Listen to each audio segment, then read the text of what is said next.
मुझे उम्मीद है कि जैसे हमने देखी फिल्म, हम लोगों ने सभी ने मिलके, आप लोगों को भी देखने का मौका मिला होगा। उससे बड़ी बात है कि आपसे मिलने का फिर एक मौका मिल रहा है हमें और आपको। ये फिल्म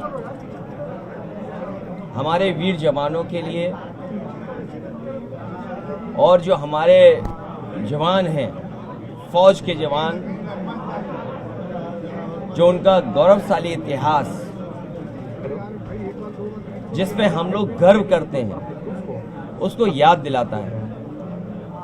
दुनिया की फौजों में सबसे बहादुर फौज और जो कठिन परिस्थितियों में हमारी सीमा की रक्षा करती है, वो हमारी फौज है।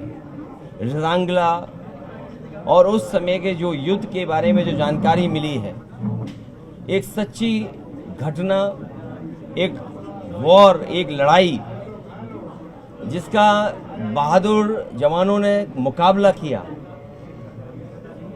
ऑर्डिनरी कैप्टन की उपाधि मिली है रामचंद्र यादव जी को, और बहुत सारे लोग जो बहादुर जवान उनके साथ थे,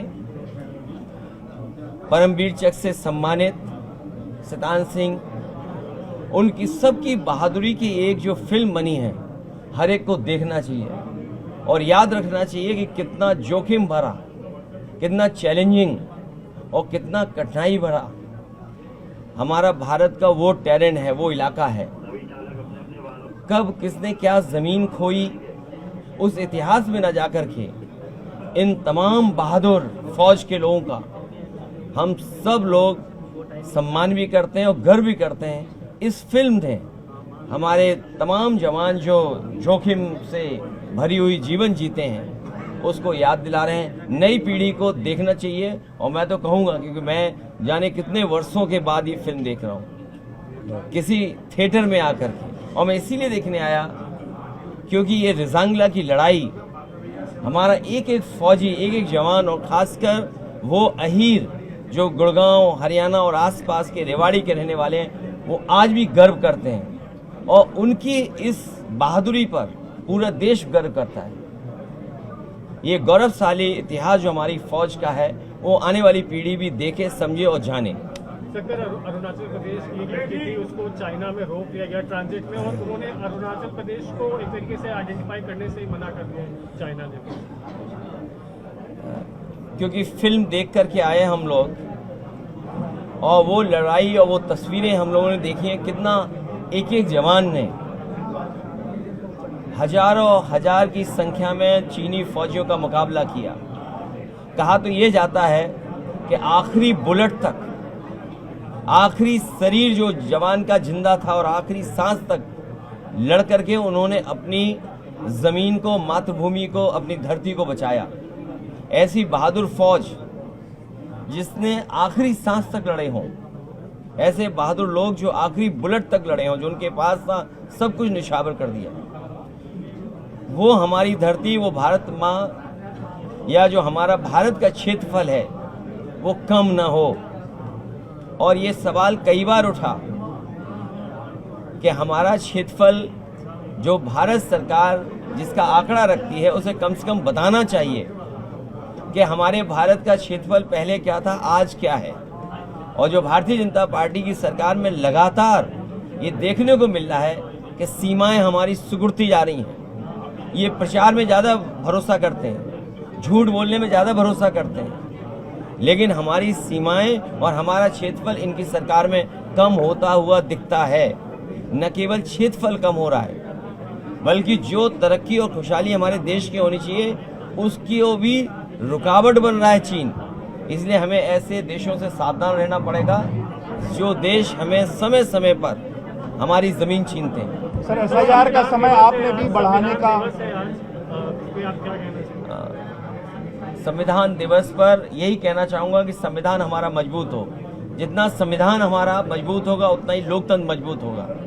और मजबूत लोकतंत्र के लिए संविधान के रास्ते पे चल करके जो बाबा साहब भीमराव अम्बेडकर जी ने दिया है, जिसमें सोशलिज्म का रास्ता है, सेकुलर समाज को रास्ता दिखाता है, जो डेमोक्रेटिक वैल्यूज़ हैं उनको कैसे बचाया जा सके।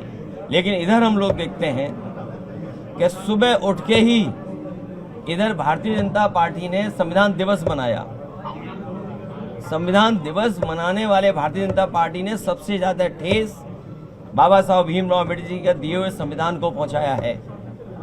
जो सबसे बड़ा अधिकार है आज हमारे वोट का, जो बाबा साहब भीमराव अम्बेडकर जी ने दिया है, SIR के बहाने करोड़ों लोगों को वंचित करना चाहते हैं, करोड़ों लोगों को वोट के अधिकार से दूर रखना चाहते हैं। तो जो भारतीय जनता पार्टी संविधान मना रही है और जो आज संविधान दिवस के दिन बड़े बड़े भाषण दे रहे हैं, उन्हें कम से कम ये निश्चित करना चाहिए कि उत्तर प्रदेश सबसे बड़ा प्रदेश है। यहाँ पर करोड़ों की संख्या में लोगों के वोट काटने की साजिश, षड्यंत्र और अधिकारियों के माध्यम से हो रहा है। अधिकारी जो लगाए गए हैं वो सोच समझ करके लगाए गए हैं, जाति के आधार पर लगाए गए हैं। ये बात मैं इतनी जिम्मेदारी के साथ कह रहा हूँ, जब इतनी राष्ट्रभक्ति की फिल्म देख के आया हूँ।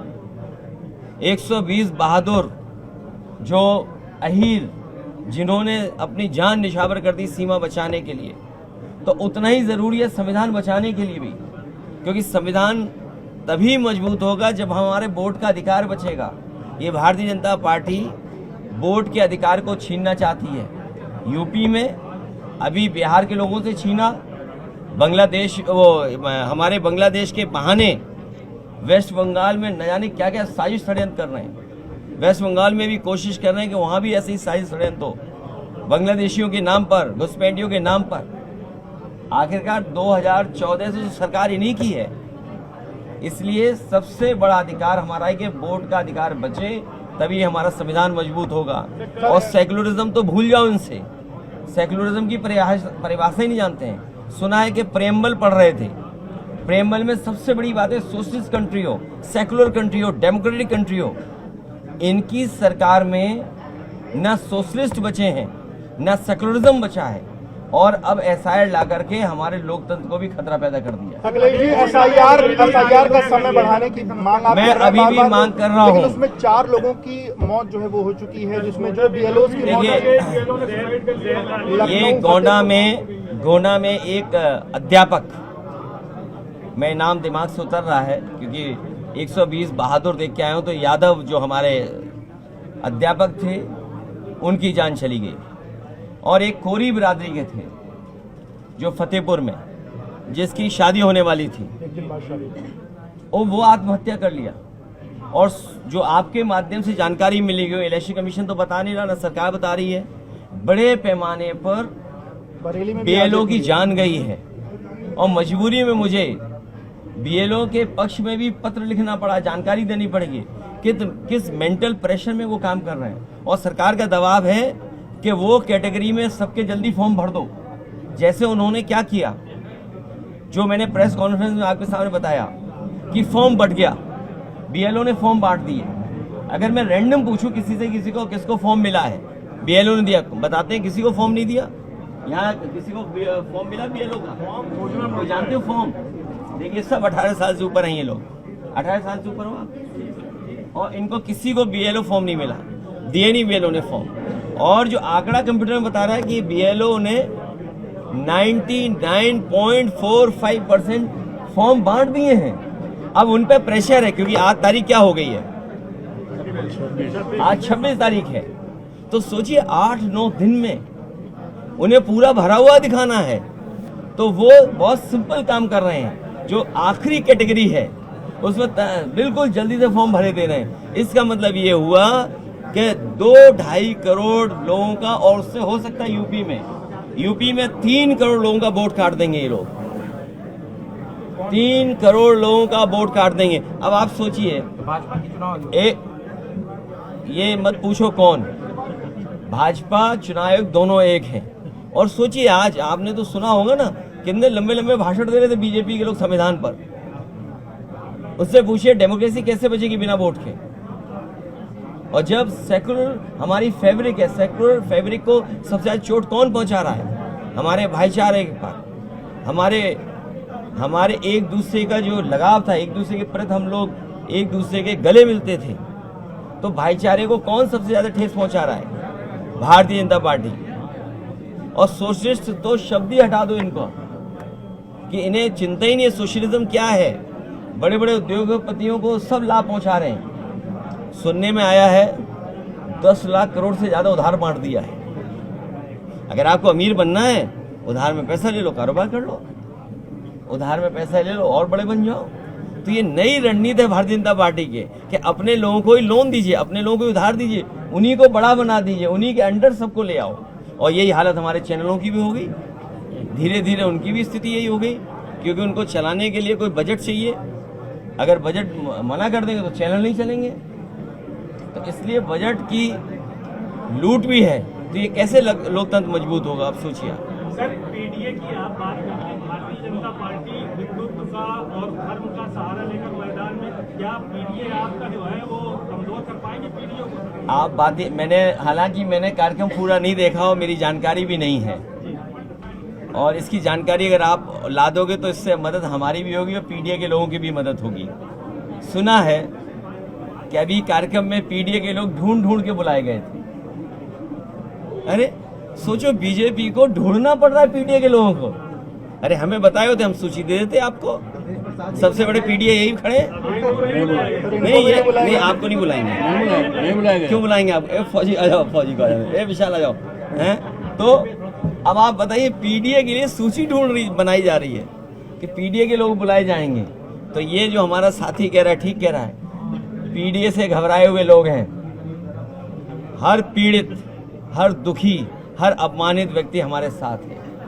पिछड़े, दलित, आदिवासी, अल्पसंख्यक भाई, हम उनके साथ हैं। इसलिए पीडीए के लोग पीडीए के साथ पीडीए की सरकार बनाने जा रहे हैं। सर, आपने कल एक पोस्ट किया कि आप जो मंदिर बनवा रहे हो वो मंदिर वो जब बन जाएगा उसके बाद आप बाकी जगहों पर भी जाएंगे, तो राम मंदिर नहीं, देखिए ऐसा है, हम तो जन्म से धार्मिक हैं।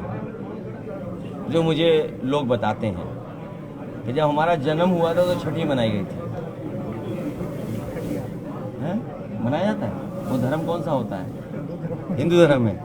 उनसे पूछो उनकी छठी मनी थी कि नहीं मनी थी। सोचिए आप, हम तो हैं ही जो हैं, लेकिन हमारी लड़ाई है पीडीए को सम्मान देना। हाँ, आधी आबादी भूल गए। पीडीए का मतलब आधी आबादी भी है जो यहाँ खड़े हुए लोग हैं, आधी आबादी। सर, 130 बहादुर जवानों की फिल्म है, लोगों से अपील करेंगे देखिए इसको ज्यादा से ज्यादा। मैं चाहूँगा कि आप लोग भी देखें और इस घटना के बारे में, इस लड़ाई के बारे में, जो हमारे फौज के बहादुर और खासकर अहीर, खासकर यादव, उन लोगों ने जो जोखिम उठाया और उसका परिणाम ये हुआ कि उन्होंने जान निछावर कर दी, लेकिन धरती माँ, भारत माँ की धरती बचा ली। अहीर रेजिमेंट की मांग हो रही है बहुत समय से। अरे भाई, मैं तो बहुत दिनों से मांग रहा हूँ। ये जो गुजरात के अहीर हैं, हरियाणा के अहीर हैं और राजस्थान के अहीर भाई लोगों से हमारा निवेदन है कि अगर हम अहीर रेजिमेंट मांगते हैं तो गुजरात में हमारा पुतला फूंकते हैं। अब आप बताओ ना, तुम मांग रहे हो ना अहीर रेजिमेंट, हमें खुशी है कि अगर हमारे साथी अहीर रेजिमेंट मांग रहे हैं। पहली इकलौती पॉलिटिकल पार्टी है जिसने अपने मैनिफेस्टो में ये लिखा कि अहीर रेजिमेंट होनी चाहिए। और हम तो ये कहते हैं, जितनी भी रेजिमेंट जिन जिन नाम से मांगी जा रही हैं, उन सबको बनाया जाए। इसलिए बनाया जाए कि हमारे नौजवान बड़े पैमाने पर वर्दी पहनकर की देश की सेवा करना चाहते हैं, भारत माँ की रक्षा करना चाहते हैं। इसलिए ज़्यादा से ज़्यादा फौज की भर्ती हो, ज़्यादा से ज़्यादा रेजिमेंट बने। और मैं इस मौके पर फरहान अख्तर जी को बधाई दूंगा, उनकी पूरी टीम को बधाई दूंगा, जिनकी वजह से मुझे मौका मिला फिल्म देखने का। इधर वर्षों से हमने फिल्म नहीं देखी थी और थिएटर में आके कोई फिल्म नहीं देखी थी। पिछले लास्ट फिल्म जो मैंने देखी वो शायद थिएटर में स्लम डॉग मिलियनेयर देखी थी, और इसके बाद आज ये फिल्म मैं देखने आया हूँ। सर, आप जो मंदिर बनवा रहे हैं गिरिराज महादेव मंदिर, वो कब तक बनके पूरा हो जाएगा? उसमें थोड़े चंदे की कमी है। जो लोग चंदा दे रहे हैं आपके क्षेत्र में, उनकी सूची हमें दो, तो हम उनसे भी निवेदन कर लेंगे। क्या सब चंदा उधर ही दे दोगे? थोड़ा हमें भी मदद कर दो तो हमारा मंदिर भी बन जाए। और याद रखना, एक भगवान को दोगे और दूसरे भगवान नाराज करोगे तो पाप पड़ेगा। 27 के पहले बन जाएगा ना? इसलिए पाप से बचने के लिए पुण्य करें। डिटेंशन कैंप बनवा रही है सरकार। सरकार इसलिए बना रही है कि 27 का जनता उन्हें डिटेंशन उसमें भेज देगी। अच्छा आप बताइए, शक्लें उतरी हुई हैं, शक्लें किसकी उतरी हुई हैं? पूरी सरकार की शक्ल उतरी हुई है। महंगाई का जवाब नहीं दे पा रहे हैं, बेरोजगारी का जवाब नहीं दे पा रहे हैं, जो काम हुए थे उसका जवाब नहीं दे रहे। बताइए मॉल किसने बनाया है? ये जो हॉट स्टिक लिखी हुई है, बेल्जियन स्पेशल लिखा हुआ है, फायर एंड चीज लिखा हुआ है, ये किसकी वजह से है? ये समाजवादियों की वजह से। और केवल वही नाम नहीं लिखा, ये बच्चों को जो नौकरी मिली है, ये अगर इतना बड़ा न बना होता तो हजारों की संख्या में जो लोग नौकरी कर रहे हैं दूसरे जिलों से आए होंगे। पता नहीं किस किस जिले की होंगी ये, किस किस जिले के हो, किसके हो हैं? देखिए रायबरेली के नौजवान को नौकरियां मिली है। ये समाजवादियों का बनाए हुए में रायबरेली के नौजवान को ये नौकरी मिली, और केवल रायबरेली के नहीं और नौजवान हैं। तो इस मॉल में जो नौकरी मिली है, आपका टाइम कट जाता है आने पर भी, तो ये किसकी देन है? समाजवादियों की देन है। बीजेपी का योगदान जानते हो क्या इसमें? बीजेपी का योगदान जानते हो? इसको बेच दिया। इनका योगदान केवल इतना, इसको बेच दिया। सर ये फौजी बंगाल की फिल्म है, लेकिन युवाओं में क्रेज कम हो रहा है अग्निवीर की वजह से। सर फौज की भर्ती को लेकर मैं चाहूंगा कि 40 से ऊपर वालों के लिए फौज की भर्ती खोली जाए।